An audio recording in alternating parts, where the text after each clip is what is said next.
Hey folks, welcome to another episode of Positively Trek. I'm your host this week, Dan Gunther, flying solo once again with a news update episode. Unfortunately, due to unforeseen circumstances, Barry could not be here this week. However, I do want you to stick around after the news in this episode. I want to talk a bit about the future of the Positively Trek podcast. Nothing bad, just some plans that we have for the next few episodes, and something special that we have in store for the end of the year. So, like I said, after I'm done doing all of the Star Trek news, please stick around, and I have some questions that I would like you to give me some feedback about. Of course, you can always contact us, positivelytrek@gmail.com. We love reading your emails, and you can, of course, find us in the Positively Trek discussion group on Facebook. We are also still on Twitter @PositivelyTrek. I do check there, so please message us there or tweet to us if you have any comments about the show. And again, like I said, towards the end of the episode, I have a request for some feedback about some ideas that we have going into the end of the year. So with all of that said, first of all, thank you for downloading the episode. Thank you for listening. Let's get into the week's Star Trek news. And again, we've got some good news this week. With both the writers and the actors' strikes over, Hollywood is getting back in the business of making television and film, and of course, Star Trek. Our news stories this week all have to do with upcoming Star Trek television projects. So first of all, I want to talk a bit about Star Trek Strange New Worlds. And we have some news here from Jonathan Frakes. He recently gave an interview to Cinema Blend saying, "I'm going back up to Toronto to direct on Strange New Worlds." So there you have it. We do have confirmation that Jonathan Frakes will be directing in Season 3 of Strange New Worlds. He previously directed the Strange New Worlds Lower Decks crossover episode, Those Old Scientists, in Season 2, and we're getting more Frakes direction in the third season. We will, of course, also be seeing Frakes directing in the upcoming 5th and final season of Star Trek Discovery.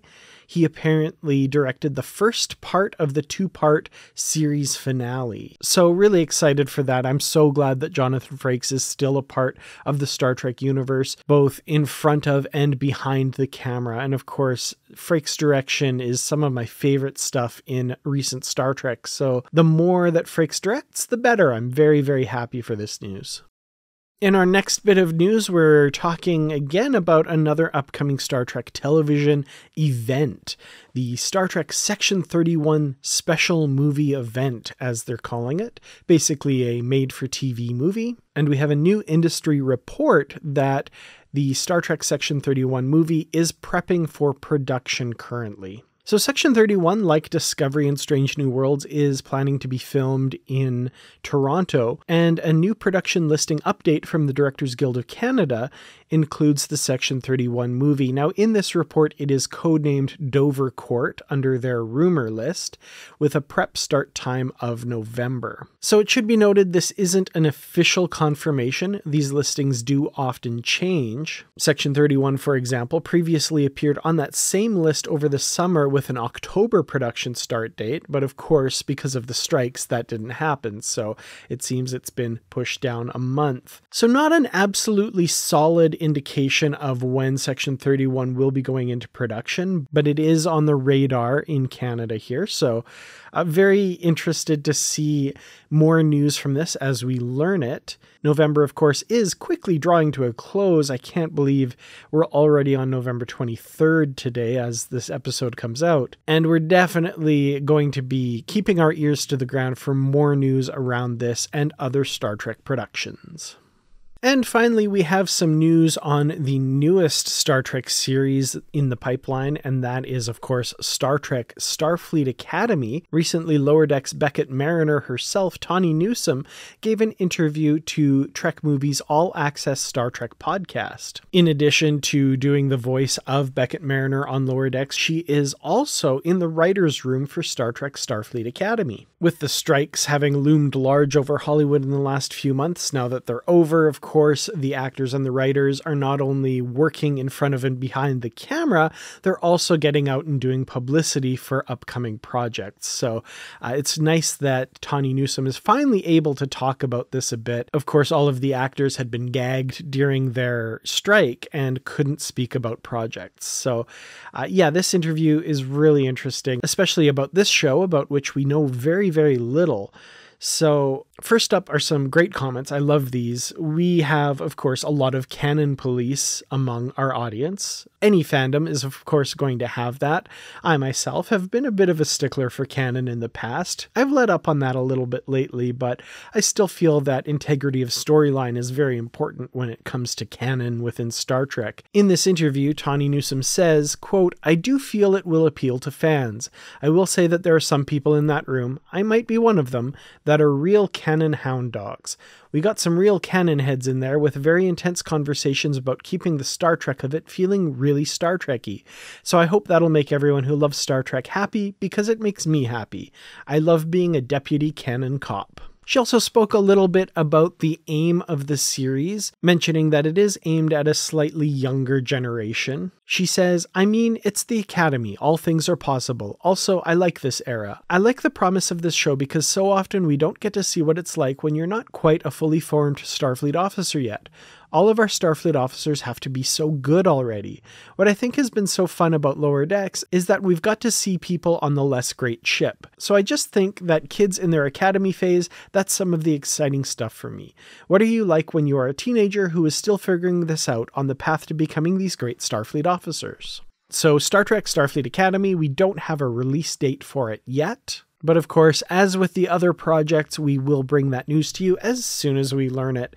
I, for one, am getting kind of excited about this, especially with Tawny Newsome's voice in that writer's room. I think there can be a really cool, irreverent tone to the show, especially where she's involved. Certainly not to like Lower Decks levels of irreverence, but with a little bit less of that serious tone that Discovery always seems to be striking. Speaking of Discovery, that is, as of right now, the only absolutely confirmed Star Trek on Paramount Plus that we are getting in 2024. We expect to have Star Trek Lower Decks Season 5 at some point later in the year as well. And of course, Season 2 of Star Trek Prodigy is going to be dropping on Netflix sometime next year too. As of right now, Discovery Season 5 is only listed as early 2024, no set release date for it yet. And Star Trek Strange New Worlds, it's possible we might get that towards the end of 2024, but it's looking more likely that that will be early 2025 at the earliest. All right, well, we're going to take a quick break there. When we come back again, I've got some questions about the future of this podcast, some ideas for the end of the year, as well as talking about what is coming up in the next few episodes. Stay tuned for that. Thank you so much for downloading this episode of Positively Trek. We truly do appreciate each and every one of our listeners, and I'd like to especially thank our Patreon supporters. Thank you to our Constitution class supporters, Jim Stoffel, Joyce Marin, and Paul D. Kinnear. If you'd like to become a supporter of Positively Trek and join our crew, please go to patreon.com/positivelytrek. You can get early access to episodes, exclusive content, shoutouts, associate producer credits, ad-free episodes, and more. Again, that's patreon.com/positivelytrek.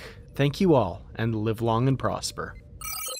All right, so end of the year 2023, my idea, and I've been talking to Barry about this, we've been throwing some ideas back and forth, is to have a sort of year-end award show for Star Trek. Think the Emmys or the Oscars, but Star Trek specific. What I want from you is ideas for categories. Now, the big ones, of course, will be Best Actor, Best Episode, Best Director, all that sort of thing. But I'm looking for ideas for other awards that we can talk about. So out there ideas. For example, Best Death Scene. Or, you know, we always like our really cool ship shots. So Best Cool Ship Shot. Best Sarcastic Comment by a Starfleet Officer. Things like that. Now, obviously, some of these will be very specific, and you'll have possibly a particular scene or character in mind when you come up with it. That's absolutely fine. It can even be a very specific type thing like Best Spock Quip, or something like that. We'll be taking ideas in our email inbox, positivelytrek@gmail.com. You can also comment ideas on the post for this episode in the Positively Trek discussion group on Facebook, or like I said at the top, tweet to us at PositivelyTrek on Twitter. I'm really excited to hear some of your ideas. You can also include what you think should win the particular category that you suggest. And finally, I want to talk a little bit about upcoming episodes of Positively Trek. So I'm looking to get the book club episodes up and running again, and I've planned out the next few. So the idea here is to have a flagship episode every other week, with every other week being a book club episode. So, for example, next week, I will have as a guest on the show Brandy Jackala, and we are going to start tackling the comics once again. Those of you who follow the comics in the Star Trek universe know that there have been so many new issues lately. They have the Star Trek flagship series going with Sisko and the crew of the Theseus, as well as the spin-off series Star Trek Defiant. We also have Lower Decks comics and a Star Trek The Motion Picture miniseries, the Star Trek Halloween special, and all these different things going on across the Star Trek universe. I'm not even remembering a lot of them. I think there's also a Strange New Worlds series coming out called the Scorpius Run. We're looking to talk about all of those over the next few months, as well as doing book reviews of any new releases. Now, as a lot of you know, the new releases have been a bit scarce lately. They've been a little slow, but we do have quite a few to talk about. So next week, like I said, is a comic episode. Brandy and I are going to be talking about an older comic that came out last year in 2022, so going a bit into the past for this one, but it is the Star Trek 400th issue, the big special issue that IDW put out marking their 400th Star Trek issue release. And that one's really cool. It has a bunch of different stories. I haven't read it yet myself. I'm excited to get into it. There's even a story in there by Will Wheaton, which I'm really looking forward to checking out. I think that's going to be a lot of fun. But importantly, there is also in that issue a prequel story to the Star Trek ongoing comic series that's been coming out lately, which means that Brandy and I are eventually going to finally be tackling that Star Trek ongoing flagship series with Sisko and his crew, as well as the Defiant spinoff. I'm excited to get into those. There've been a ton of issues released already. We're kind of going to be going through them as the omnibus editions have been released. So there's already been one for the main Star Trek comic that we are going to be covering in the new year. But before then, 2 weeks after next week's episode, we will be talking about the autobiography of Benjamin Sisko, edited by Derek Tyler Attico. I've just started reading this. It is fantastic so far. I cannot wait to talk about this book. We're looking to have the author, Derek Tyler Attico, on the show as well for that. So hopefully we can make that happen. Like I said, really looking forward to that. This book is fantastic. If you have not picked it up, go out immediately, buy it. It is so good, especially if you're a Deep Space Nine fan. And then 2 weeks after that, in what I think, going by the calendar, should be our final episode of the year, we will be talking about Making It So, a memoir by Sir Patrick Stewart. That is another one I'm about halfway through right now. It is an incredible read. The voice you hear when you're reading it is that of Patrick Stewart. It's so good. Apparently, he also reads the audiobook version. So if you actually want to hear his voice reading that memoir, you can go that route. But like I say, even the printed word, it just oozes Sir Patrick Stewart's voice. I'm loving delving deep into his life story through this book. So again, that's another one. If you haven't picked it up, that's a good one to grab. Maybe put it on your Christmas list and you might get lucky this year and have Santa send that to you. So excellent books that are kind of within the Star Trek universe to talk about over the next few weeks and months. And of course, all those comics that are coming out. And already we have 3 new releases in the pocketbooks line coming next year that we will, of course, be talking about on the Positively Trek book club episodes. Well, there we are. That's the episode for this week. Thank you all so much for listening, and thanks especially to the Patreon supporters. We truly do appreciate your help. Thank you so much. To everyone else, thank you once again for listening. I will see you in the next episode with Brandy Jackala talking Star Trek number 400 from IDW. Until then, as always, stay positive.